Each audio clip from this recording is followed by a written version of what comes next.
Friends, today we're talking about a girl who survived alone on a small island for 18 long years. Yes, you heard that right. 18 years, no other humans, completely on her own. The chances of dying were almost 100%, and the chances of survival were practically zero. And yet, against all odds, this girl showed unbelievable courage and made it through. This is not a movie story. This is a true incident. Scorching heat during the day, freezing cold at night, months of hunger, nothing around her except the open sky and the endless ocean, but she never gave up. She built a safe shelter for herself, survived under the harshest conditions, and her story of bravery is so powerful, it will give you goosebumps. So friends, if you want to know how this girl survived alone on an island for 18 years, make sure you watch this video till the very end, and don't forget to subscribe to our channel. So let's begin the story. So let's begin the video. This story begins in the year 1835. Several miles off the coast of California lay San Nicolas Island, where the Nicoleño tribe had lived for generations. At that time, around 200 to 300 people lived on this small island. Their lives were completely dependent on the ocean and the island's natural resources. During the day, they caught fish, hunted sea animals, and gathered food from the rocky shores. They also grew small crops, like potatoes.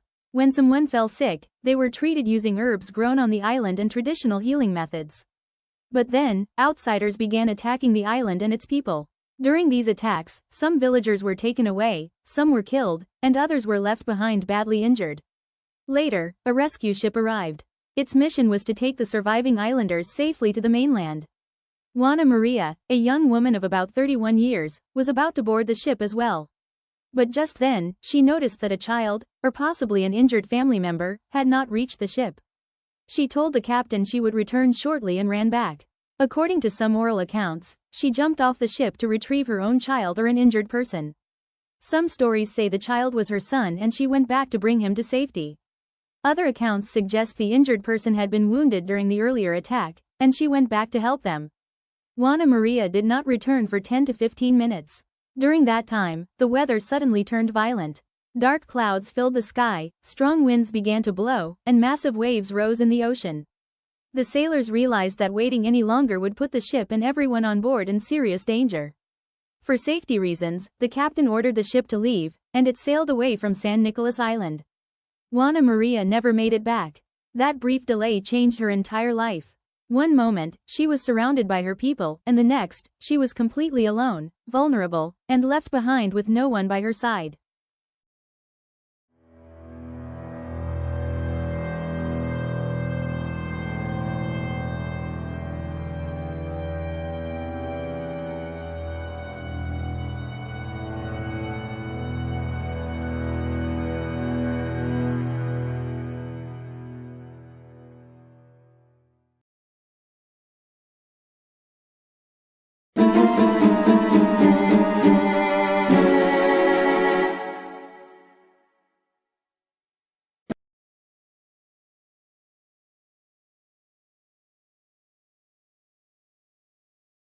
That night marked the beginning of the most dangerous chapter of Juana Maria's life. She had no idea that she would now spend the next 18 years completely alone on this tiny island. Juana Maria was truly on her own. All around her was nothing but the open sky, an endless ocean stretching in every direction, and in the middle of it, a small piece of land that had now become her entire world. She spent her very first night in an old, broken hut on the island. Surrounded by cold winds and the sound of crashing waves, she lay awake all night, wondering what would happen next. When morning came, she realized that whatever little was already there, broken utensils, a few pieces of wood, and torn clothes, would only last a few days.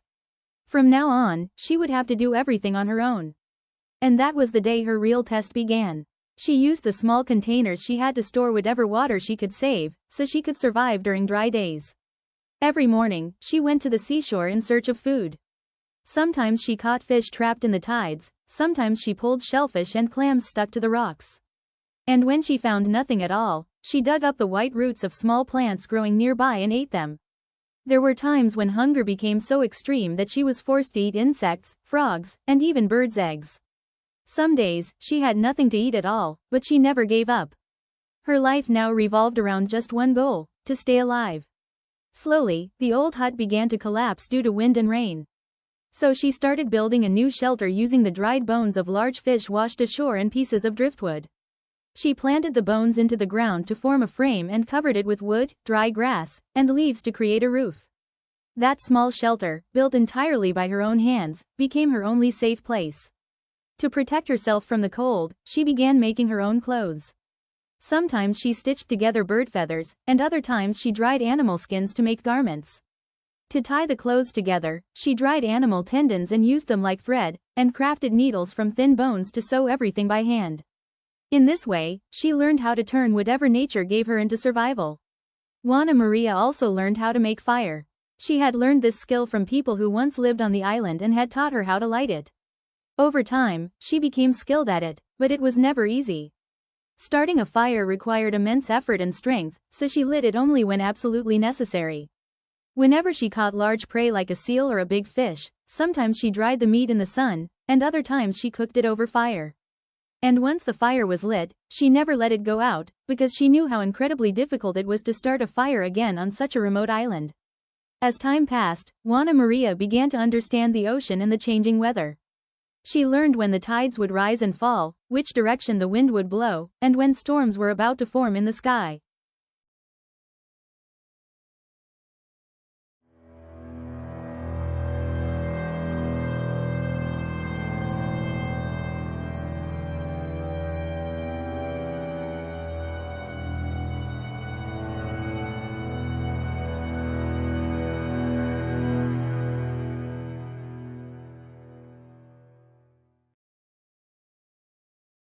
She planned her days around the rhythm of the island.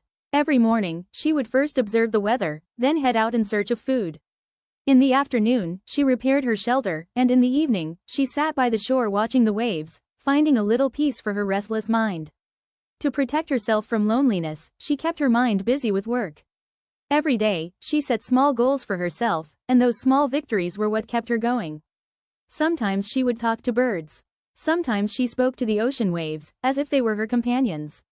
As 4 or 5 years passed, Juana Maria had transformed into a remarkably resilient woman. She learned how to make tools from shells and bones. She twisted seaweed and plant fibers into ropes and reinforced her shelter until it was stronger than ever before. Many times, she experimented with objects washed ashore, fashioning fishhooks from small bones or crafting cutting tools from sharp shells. The things she made were simple, but they fulfilled every need of her life. Slowly, days turned into months, months turned into years. 5 years passed, then 10, and before anyone could imagine it, 18 years had gone by.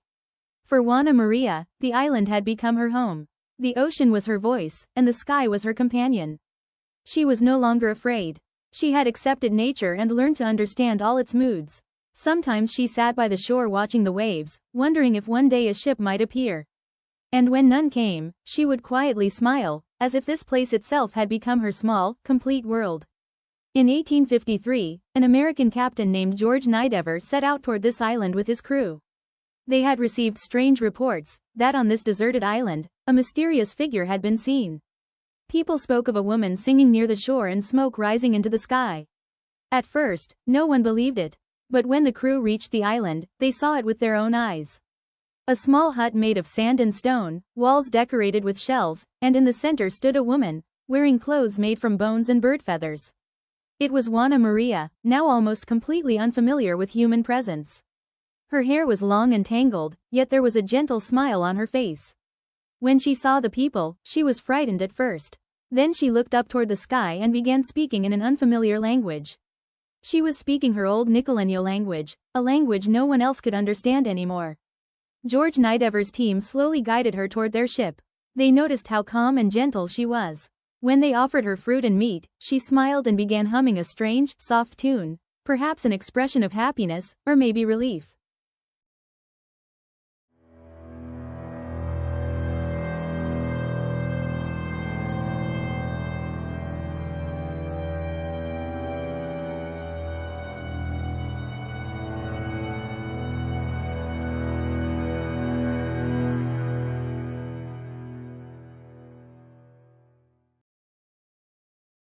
They brought her onto the ship, and after nearly 18 years, she was with other human beings once again. But when she returned to civilization, her body could no longer adapt to the outside world. The cold winds and unfamiliar food began to weaken her health. Just a few weeks later, on October 19, 1853, she fell seriously ill and passed away. Yet, even in her final days, she never stopped smiling. It is said that on her last night, she was still humming a song, the same song she used to sing every day on the island. After Juana Maria's death, she was laid to rest with honor. And in her memory, she was given a name that the world would never forget. The Lone Woman of San Nicolas Island. Even today, when people pass near that island, some say they can hear a faint hum carried by the wind, as if she is still calling out to the waves of the island she once called home.